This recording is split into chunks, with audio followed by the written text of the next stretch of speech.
আমি কইছি যে আমি যদি অন্যায় করে থাকি তোমরা আমারে শাস্তি দিও, আমি মাথা বেঁধে নিব, কিন্তু তোমরা অন্যায় করলে কি করবা? কোর্টে শাস্তি দিবে সেটা।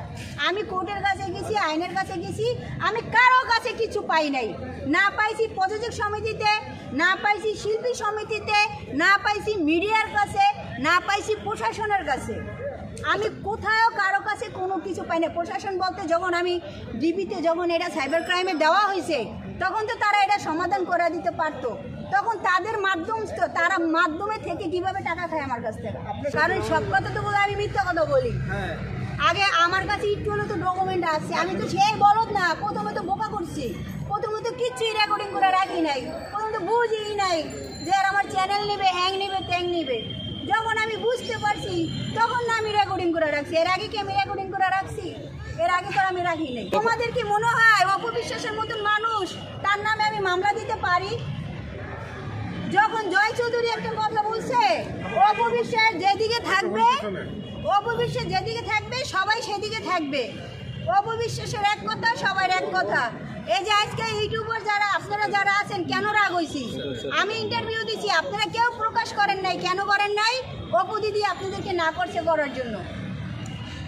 আচ্ছা আপু, যখন আপনি জানলেন যে আপনার চ্যানেলটা হ্যাক করে নিয়েছে অপবিশ্বাসের লোক, সেক্ষেত্রে যখন আপনি জানলেন, জানার পরে আপনার কাছে যখন টাকা দাবি করা হলো যে আমাকে টাকা দেন তাহলে আপনার চ্যানেলটা ফিরিয়ে দেবো, হিরো আলম প্লাস অপবিশ্বাস, ঠিক এই সময় আপনি অ্যাকশন নিলেন না কেন? বা এই সময় আপনি আইনের কাছে দ্বারপ্রান্ত হননি কেন? তখন জিডি করেছেন? তখন জিডি করছি প্রযোজক সমিতিতে। লাস্ট আমি প্রযোজক সমিতিতে অভিযোগ করছি, পরে আবার দেশের অবস্থা খারাপ হলো না, এরপরে তো আবার হয় না। তারা তো পাত্তাই দেয় না। তারা কয় এই বিষয়ে কোনো কথা নেই, অন্য কোনো বিষয়ে কথা নেই। এই সবাই আল্লাহ হাফেজ, আর কোনো কথা নাই। এখন কথা হয়েছে আমার চ্যানেল তারা যদি না নিত, আমার এত বড় সাহস হইতো না আমি তাদের বিরুদ্ধে মামলা দিব। এর হলো 1 নম্বর কথা। কিছু রটে, কিছু ঘটে। হ্যাঁ, রটছে কোনটা? আমি একটা ছোট্ট ভিডিও তাদের ছাড়ছি, সেই জন্য আমি মাপ চাইছি, কিন্তু আমাকে তারা মাপ করে নাই। এখন অপু দিদি বলছে যে ঠিক আছে, এই বিষয়ে আমি কিছুই জানি না। সে বলছে কিছুই জানে না। তারপরে সে আমারে সোমবার দিন আমার এরা সমাধান করে দিবে বলছে। যদি আমারে সমাধান করে দেয়, আমার তো তারা, সে বড় মানুষ, সিনিয়র মানুষ। আমি কইছি যে আমি যদি অন্যায় করে থাকি তোমরা আমারে শাস্তি দিও, আমি মাথা বেঁধে নিব, কিন্তু তোমরা অন্যায় করলে কি করবা? কোর্টে শাস্তি দিবে সেটা। আমি কোর্টের কাছে গেছি, আইনের কাছে গেছি, আমি কারো কাছে কিছু পাই নাই। না পাইছি প্রযোজক সমিতিতে, না পাইছি শিল্পী সমিতিতে, না পাইছি মিডিয়ার কাছে, না পাইছি প্রশাসনের কাছে। আমি কোথাও কারো কাছে কোনো কিছু পাই না। প্রশাসন বলতে যখন আমি ডিবিতে যখন এটা সাইবার ক্রাইমে দেওয়া হয়েছে তখন তো তারা এটা সমাধান করে দিতে পারতো। তখন তাদের মাধ্যমে থেকে কিভাবে টাকা খায় আমার কাছ থেকে?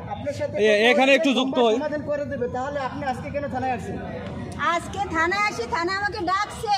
থানায় যখন কোর্টে আমি মামলা দিছি, মামলা দেওয়ার পরে তদন্তের জন্য এখানে হচ্ছে, তাদের সাথে তো আমার কথা হয় নাই। আজকে তা আমাকে ডাকছে, অপু দিদিকে ডাকছে, হিরো আলমকে ডাকছে, কিন্তু এখনো কেউ আসে নাই। আমি কত টাকার ক্ষতি হয়েছে আপু যে চ্যানেলটা ভিডিও ডিলিট করে দিয়েছিল সব মিলে? ভাইয়া মনে করো আমি বিভিন্ন ধরনের নাটক কিনতাম, গান কিনতাম। আমার 40 থেকে 50 লাখ টাকার ফুটেজ আছে আমার ওইটার ভিতরে। কারণ একটা চ্যানেল তোমার 1 লাখের উপরে সাবস্ক্রাইবার। আমার 2টা সিনেমা আছে ওইটার ভিতরে। আমার হচ্ছে বিভিন্ন ধরনের, আমিও কয়টা গান করছি। আমি ওই যে ক্রাইম নিয়ে কিছু নাটক বানাইছি, ওই যে পুলিশ প্রশাসন এগুলো থেকে, এগুলো নিয়ে বিভিন্ন ধরনের মানুষের থেকে আমি নিয়ে গান ভিডিও নিয়ে আমি ছাড়ছি। হ্যাঁ, কিনে আমি ওইটার ভিতরে ছাড়ছি। আমার 40 থেকে 50 লাখ টাকার ফুটেজ আছে আমার ওইটার ভিতরে। তারা কি করছে আমি জানি না, কিন্তু আমার চ্যানেলে নাই। আচ্ছা, নাই, এই জন্যই তো সমস্যা। হ্যাঁ, কিন্তু আমি লগে হিরোকে বলছি ভাই আমার তো চ্যানেলে কোনো ভিডিও নাই। পরে ঠিক আছে আমি আইসা নেই, তখন ডুবাই ছিল। তুমি চিন্তা করো না, আমি তোমার সব ব্যাগ দিয়ে দিব। এখন আমি আসার পরে হিরো আলম কইতেছে যে আমি এখন কি, আমি 2 দিন মামলা দেওয়ার 2 দিন আগেও কথা বলছি হিরো আলমের লগে। আমি না দিলে কিন্তু আমি মামলা দিব। আমি আর কত সময় দিব? 23 সাল থেকে 23 থেকে 24 চলে আসছে না? তাহলে একটা মানুষ না আপু, যেহেতু আপনি জানলেন যে মানে খসরু সাহেবকে দিয়ে ফোন দেয়ালেন অপবিশ্বাসকে, অপু বিশ্বাস তখন খসরু সাহেবের ফিডব্যাক দিয়েছেন যে তিনি ব্যাগ দিবে দিবে কিন্তু প্লাস দেয় না।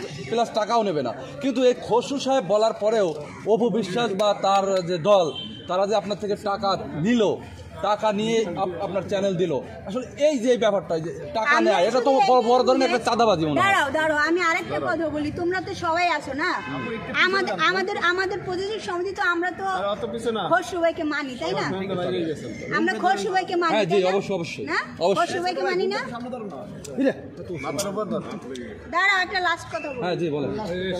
আমরা তো মোবাইল 3টা ঢুকে গেছে কি দাঁড়াও, আমরা তো খসরু ভাইকে মানি নাকি?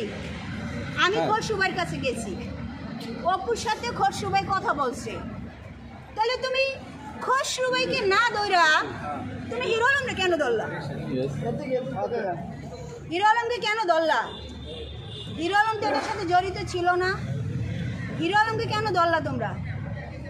তাহলে কি যখন এটা নেওয়া হয়েছে হিরো আলম কি এটা লোকে জড়িত ছিল? কেন এটা তদন্ত করে বাইর করা হবে? আচ্ছা এইটা কি আপনি কি মনে করেন আপু একটু আপনি এটা কি মনে করেন যে অপু বিশ্বাস কি এই ধরনের কোনো কাজ করে কিনা, যে হ্যাক করে এই টাকা নিয়ে তারপরে আবার চ্যানেল ফেরত দেয়? এই কাজ আসলে আমার কি- কাছে যথেষ্ট প্রমাণ আছে অপবিশ্বাস এটার সাথে ইনভলভ আছে, না থাকলে সে আপনাদেরই প্রশ্নের উত্তর দিছে, বলছে আমি ভাইরাল হইতে আসছি, আমি যখন জিডি করছি সে আমার নামে জিডি করলো না কেন, আমার বিচার করলো না কেন, এই তুই আমার নামে কেন এটা করছিস?